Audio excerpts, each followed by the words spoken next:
Assalamualaikum warahmatullahi wabarakatuh. Salam mulia. Salam. Semoga Allah kekalkan hidayah di hati kita. Kita tetapkan iman dalam hati kita.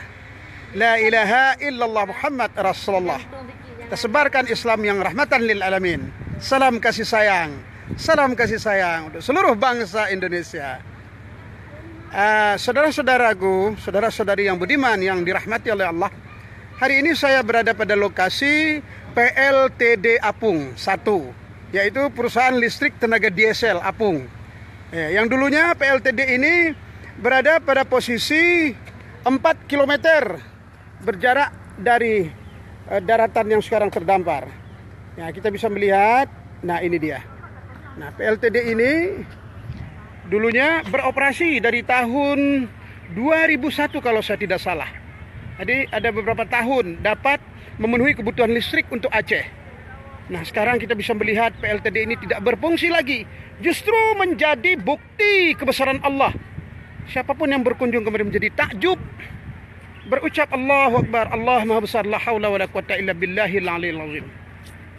Nah, saudara-saudara, saudari saya yang budiman yang dirahmati oleh Allah, yang berlimpah kasih sayang, yang dicurahkan kasih sayang, mudah-mudahan saudara-saudari dapat meringankan langkah ke Aceh, melihat bukti kebesaran Allah yang maha dahsyat ini.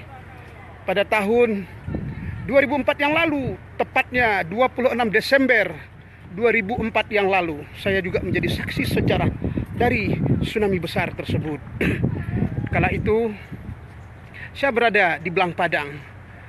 Dengan kejadian ini, saya mencoba membuat sebuah oretan, sebuah tulisan, saya aransemen dalam sebuah lagu, judulnya Istighfar. Sampailah pada saat ini, sampailah pada peristiwa ini, terpana mata dunia, saksikan dan terus saksikan.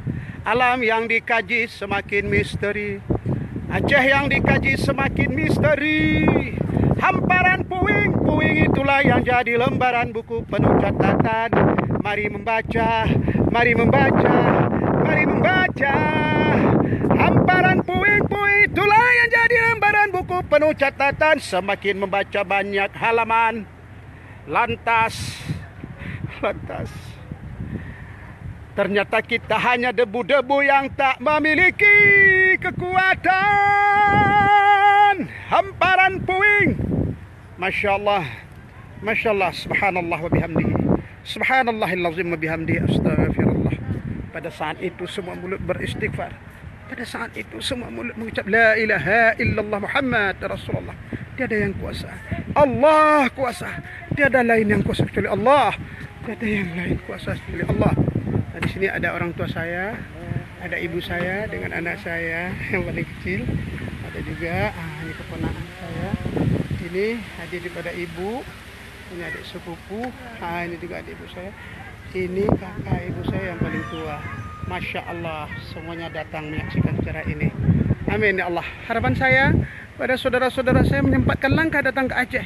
Masih banyak situs-situs sejarah yang bisa membuat kita takjub, membuat kita sadar, membuat kita semakin merasa lemah di mata Allah.